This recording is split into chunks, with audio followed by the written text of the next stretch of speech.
Kalau ini cermin. Ini juga lucu. Nasruddin ketemu Timur Leng. Jadi ini Timur Leng ini nguji Nasruddin. Semua orang kan bilang bahwa engkau manusia pinter, bijaksana, bisa menyingkap kegelapan. Banyak orang terpesona oleh dirimu, engkau orang yang ajaib. Terus Nasruddin berdiri sambil membusungkan dada. Saya memang begitu. Nah, Rojone ini mangkel melihat kesombongan Nasruddin, dia jadi marah. Ya wes, kalau kamu ngaku orang hebat, sekarang tunjukkan seperti apa wajahnya setan. Nasruddin terus ngambil cermin. Paduka ke sini, ada di sini loh wajahnya. Coba lihatan sendiri. Itu kan kelihatannya lucu, tapi nanti kalau raja itu datang lihat cermin, yang kelihatan wajahnya siapa? Wajahnya raja itu sendiri. Jadi cerita ini lucu, tapi di balik itu ada rahasia-rahasia juga. Kelihatannya melecehkan rajanya, tapi ada rahasianya. Yang pertama apa? Setan itu menguasai kita kalau kita marah.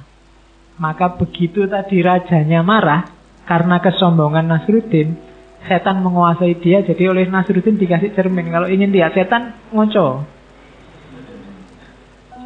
Sampean yang marah itu wajahnya ada di sini, sedang dikuasai oleh setan. Kemudian yang kedua maknanya, jangan kesusu menghakimi. Jangan-jangan kita juga sama jelek. Ya Nasruddin sombongnya tadi ya bikin mangkel, tapi marahnya raja juga tidak pada tempatnya. Itu rahasianya apa loh? Kamu yang marah sama orang yang jelek sama dirimu, ketika kamu marah, levelmu jadi sama. Ada orang maki-maki, kemudian kamu balas dengan maki-maki karena dia maki-maki Pak, jelek itu. Memang mulutnya nggak bisa dijaga. Loh, ketika kamu kayak gitu, levelmu sama. Kamu sekarang sejajar dengan dirinya. Nah itu dari anekdot ini. Jadi hati-hati, jangan-jangan kita ada di level yang sama dengan orang yang kita kritik. Dan yang ketiga, ini nasihat praktisnya. Kalau ada orang sombong, kalau ada orang marah, dan lain sejenisnya, solusinya satu. Ambillah cermin. Iya. Kalau kamu lagi marah, kalau kamu lagi sombong, kalau kamu merasa sedang melakukan kejahatan-kejahatan hati, bercerminlah. Bercerminlah itu maksudnya muhasabahlah. Lihat kembali dirimu. Itu makna dalamnya. Jadi kalian kalau besok ada tugas untuk khutbah Jumat, ambil satu anekdotnya Nasruddin, terus ceramahmu pakai materi itu. Karena ternyata maknanya dalam. Kelihatannya lucu, tapi di balik itu makna. Kalau semula kan kalian membacanya cuma lihat lucunya saja. Tapi ternyata di balik yang lucu itu maknanya dalam. Ada lagi yang saya bawa ini. Ini tentang keberuntungan. Suatu hari ada orang debat sama Nasruddin, tidak selesai-selesai, terus bilang gini, oke Nasruddin, kita ambil koin untuk menentukan siapa yang benar. Terus Nasruddin jawab, oke, kalau gambar kepala katanya Nasruddin, aku menang. Tapi kalau gambar ekor, kamu kalah. Oh itu, kalau dipikir dalam kan menang-menangan itu Nasruddin. Jadi apapun yang terjadi ya sing menang Nasruddin. Karena kalau gambar kepala Nasruddin menang, kalau gambar ekor temennya kalah. Lek padha wae. Oke, ya ini sindiran bahwa kalau orang cerdas itu selalu bisa punya cara untuk menang. Yang paling kelihatan itu. Cuma ada nasihat kedua, bahwa kadang-kadang dalam hidup ini apapun yang terjadi, kita tidak mungkin menang. Kayak temannya Nasruddin tadi. Kenapa begitu? Karena rumusnya sejak awal sudah salah. Jadi pedoman hidup kita sudah salah. Maka apapun yang kita lakukan, kita tidak akan menang. Kalau bisa, berusahalah kayak Nasruddin. Nasruddin itu apapun yang dia lakukan, dia mesti menang. Jadi cari jalan yang apapun yang terjadi, engkau menang. Meskipun kelihatannya gagal dan kalah. Cari pintu yang menunjukkan bahwa sebenarnya engkau tidak kalah, tapi engkau tetap menang. Rancang sendiri kesuksesanmu. Kalau harus gambling, kalau harus bertanding, terjunlah ke lapangan kalau sudah yakin menang. Apapun yang terjadi. Itu rumus dari Nasruddin. Oke. Ini juga ada hikmah dari Nasruddin. Jadi satu ketika ada orang meninggal. Pas di situ ada pengembara, traveler, musafir, yang lewat terus ketemu Nasruddin. Karena ada rombongan jenazah, dia tanya, Pak, itu yang meninggal siapa? Nasruddin jawab, tidak tahu ya, kelihatannya yang di dalam keranda itu yang meninggal.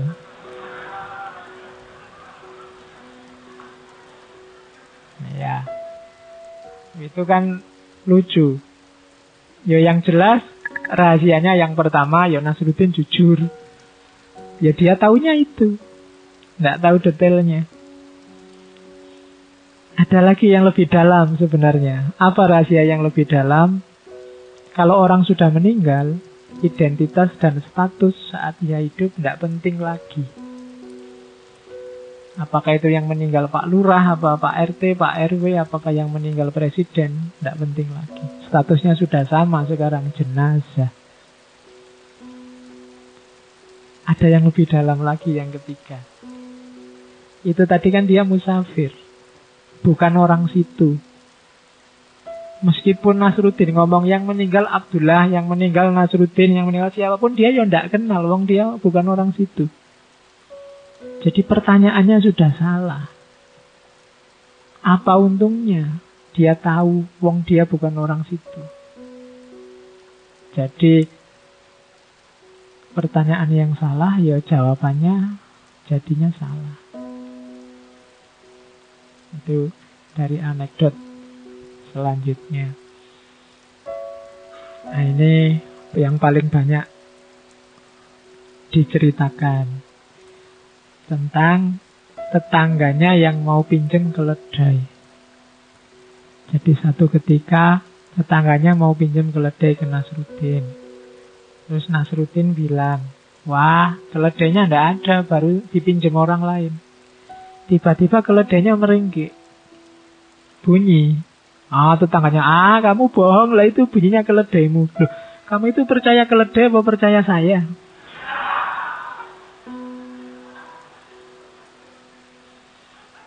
Loh, aku ini kan kiaimu kan, bahasa kasare ngono. Aku ini kan mulahmu, kok kamu malah percaya sama keledai?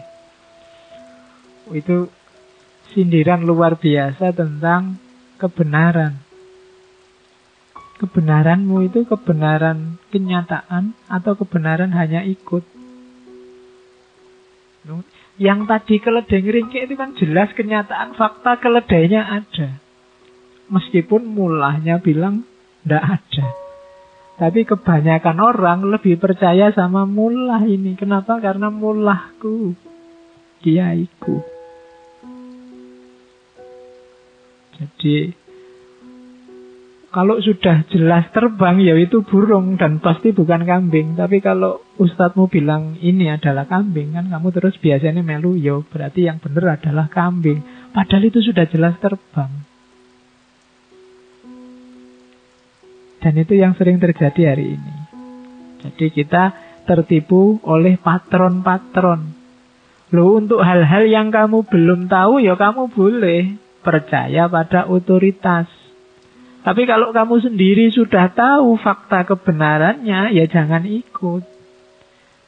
Kalau kamu sakit, kamu ke dokter. Dokter bilang apa, ya kamu manut saja, wong kamu ndak tahu ilmunya. Tapi kalau kamu pas tahu ilmunya, dan dokternya salah, ya ndak apa-apa, kamu bantah dokternya.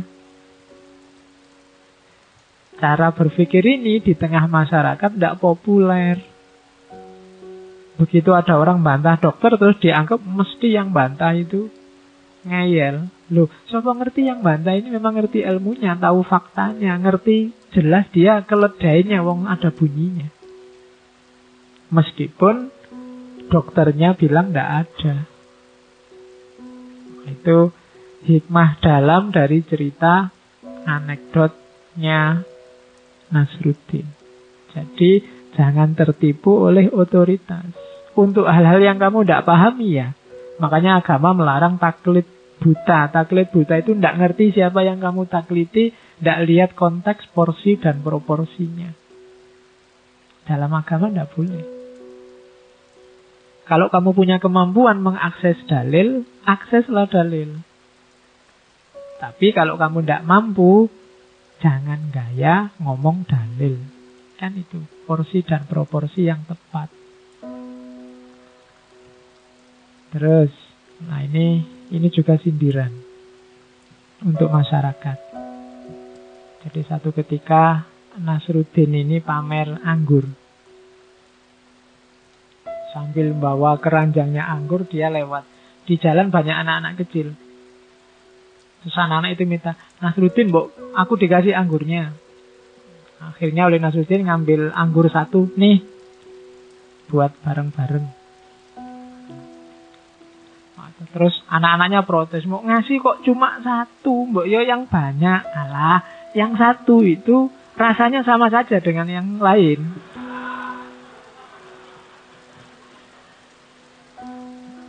Jadi tidak ada bedanya. Kamu pokoknya makan satu ini sudah ngerti lah rasanya, nggak perlu banyak-banyak ngapain. Nah, ini sindiran buat kita yang sering bilang kualitas itu lebih penting daripada kuantitas. Apa iya? Pak, saya sedekah 5.000 enggak apa-apa, yang penting ikhlas, daripada 100.000 tapi enggak ikhlas. Kalau takmir masjidnya 100.000 aja, enggak ikhlas enggak apa-apa. Kan begitu. Kita sering begitu, kita sering kalkulasi kualitatif. Pak, saya sholatnya agak telat-telat, kan enggak apa-apa Pak, yang penting hati saya selalu nyambung dengan Allah. Poyo begitu. Yang kejadian kan kamu ya karena sholatnya telat, ya sholatnya kesusu-susu, yang penting beres. Enggak mungkin ada sambungannya sama Allah. Jadi kuantitas juga menentukan kualitas. Bacalah wirid ini satu malam 100 kali. Enggak Pak, saya baca 3 kali aja, yang penting mantep Pak. Itu kualitasnya sama kayak dibaca 100. Biasanya yang kejadian ya kamu baca 3 kali, tapi ya enggak mantepnya sama kayak kamu baca 100 kali. Biasanya kamu gayanya di situ. Saya sholat sekali sudah khusyuk Pak, dibandingkan yang sholat terus-terusan ditambah sunnah-sunnah itu paling hatinya kemana-mana. Nah, padahal ya sholatmu yang sedikit itu ya biasanya kualitasnya sama saja. Nah, itu sindirannya dari ceritanya Nasruddin. Kalau Nasruddin, Allah satu aja kan rasanya sama kayak yang lain, tapi tidak ada bedanya. Jadi kuantitas tidak sama dengan kualitas, dan tidak selalu kualitas lebih penting daripada kuantitas. Istri 1 cakep atau istri 4 tapi standar-standar semua. Misalnya, kan ada yang nggak selalu orang bilang 1 aja yang enggak, mesti ya mending 4 Pak, menang jumlah misalnya. Itu kan macam-macam orang. Jadi rumus bahwa kualitas selalu lebih penting dari kuantitas tidak selalu relevan. Lihat kasusnya. Alana, kamu 1 bulan sudahlah uang sakunya 50.000 saja. Asal kamu beli yang bergizi-bergizi kan enggak apa-apa.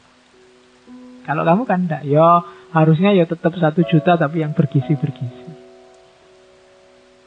Jadi yo banyak, yo ikhlas. Bukan hanya kualitasnya saja. Itu cerita selanjutnya.